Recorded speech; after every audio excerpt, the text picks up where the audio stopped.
Mon nom est Gabrielle. Je suis avec vous pour la matinale. Alors, bienvenue ce matin. Aujourd'hui, j'ai une question pour vous. Vous êtes-vous déjà retrouvé dans le noir, dans l'obscurité totale? Vous savez, le genre de ténèbres qui fait vraiment peur, qui fait paniquer, qui fait perdre tous les repères. Qu'est-ce qu'on recherche le plus quand on est dans une telle situation? La lumière, évidemment. Pas vrai?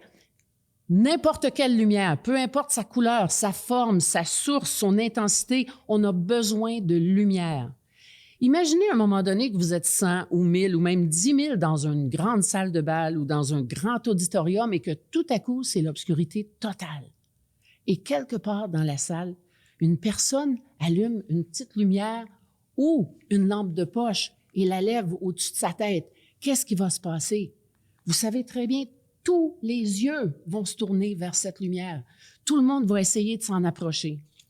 Maintenant, est-ce que ça vous est déjà arrivé d'écouter les nouvelles, de lire les journaux ou de vivre une situation personnelle qui soit physique, familiale, professionnelle, financière, émotive, ou est-ce que vous avez tout à coup l'impression d'être envahi par des ténèbres, par une dépression? Qu'est-ce que votre cœur recherche le plus à ce moment-là? La lumière, pas vrai?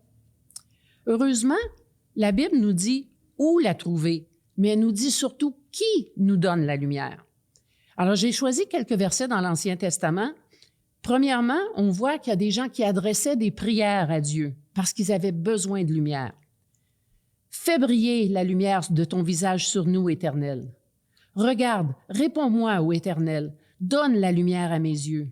Envoie ta lumière et ta vérité, qu'elle me guide et me conduise à ta demeure. » Ensuite, on voit qu'est-ce que Dieu fait avec ces prières-là. Comment répond-il?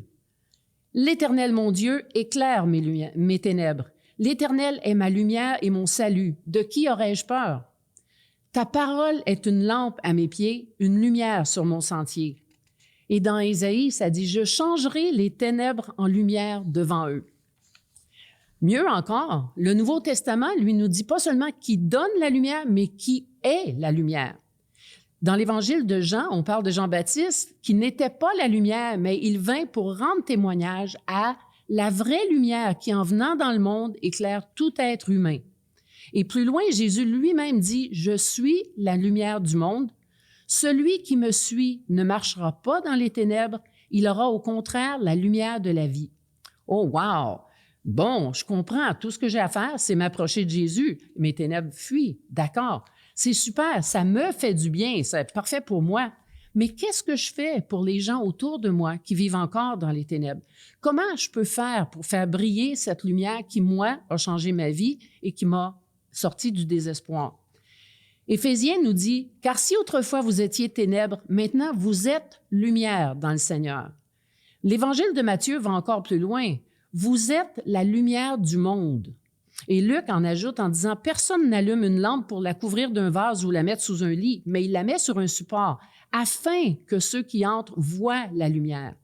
De la même manière que votre lumière brille devant les hommes, afin qu'ils voient votre belle manière d'agir et qu'ils célèbrent ainsi la gloire de votre Père céleste. » Je trouve que c'est très éloquent qu'ils disent « votre belle manière d'agir » et non « votre belle manière de parler ».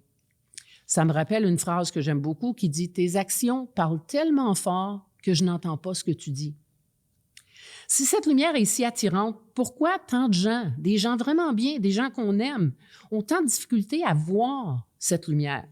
Ou peut-être la question devrait être « Pourquoi ils ne veulent pas la voir, cette lumière? » L'Évangile de Jean nous l'explique un peu et dans chacune des phrases, on pourrait changer le temps du verbe et le mettre au présent. Ça nous dit « La lumière brille dans les ténèbres. Elle est venue parmi les siens et les siens ne l'ont point reçue. » Aujourd'hui encore, elle vient chez les siens. C'est nous, ça. Et les siens ne la reçoivent pas. Plus loin, ça dit « La lumière est venue dans le monde et les hommes ont préféré les ténèbres à la lumière parce que leur manière d'agir était mauvaise. » On pourrait le changer à dire « Aujourd'hui encore, la lumière vient dans le monde et les hommes préfèrent les ténèbres à la lumière parce que notre manière d'agir est mauvaise. » Pourquoi on refuse la lumière? Pourquoi on refuse Jésus? Dans Psaume, on lit « Tu mets devant toi nos fautes et ta lumière éclaire nos secrets. » Oh, ça fait peur. Ensuite, Jean nous dit, « En effet, toute personne qui fait le mal déteste la lumière et elle ne vient pas à la lumière pour éviter que ses actes soient dévoilés. » On nous a longtemps enseigné qu'on est tous coupables, puis on a l'impression que Dieu nous attend dans le tournant pour nous punir. Malheureusement, la religion, quelle qu'elle soit, tout comme la loi, ne peut pas nous sortir de nos ténèbres.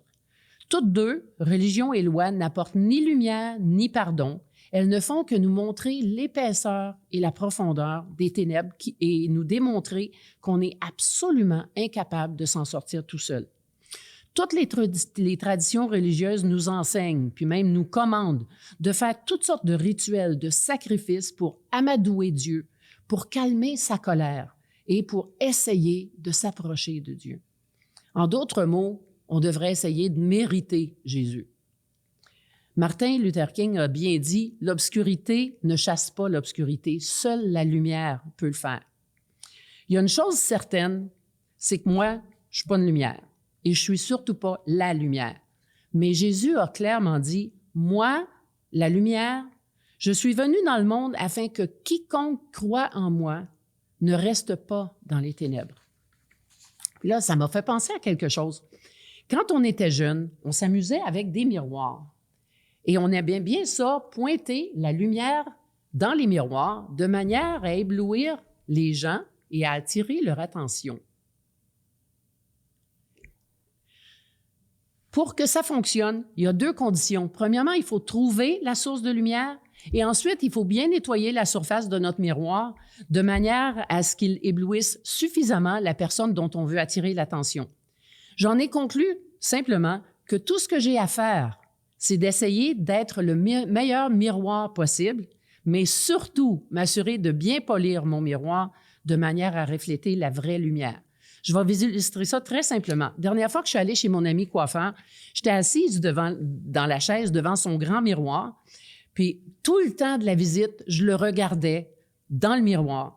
On a jasé, on s'est donné nos nouvelles, on a parlé de nos enfants, nos amis communs, on a partagé nos défis, nos déceptions, nos joies, nos bénédictions. C'était un grand plaisir de le revoir. Mais en retournant dans ma voiture, j'ai réalisé que j'avais vu mon ami. Mais en fait, j'avais aucune idée du miroir. Quelle couleur, quelle forme, quel style, moderne, fiorituré, aucune idée. Pourquoi? Parce que c'est pas le miroir dont j'avais besoin, c'est pas le miroir que je suis venu voir, c'était mon ami. Le miroir n'est pas fait pour être ni beau, ni attirant, ni important. Il est juste fait pour faire ce pourquoi il est fait et pourquoi on l'a accroché au mur.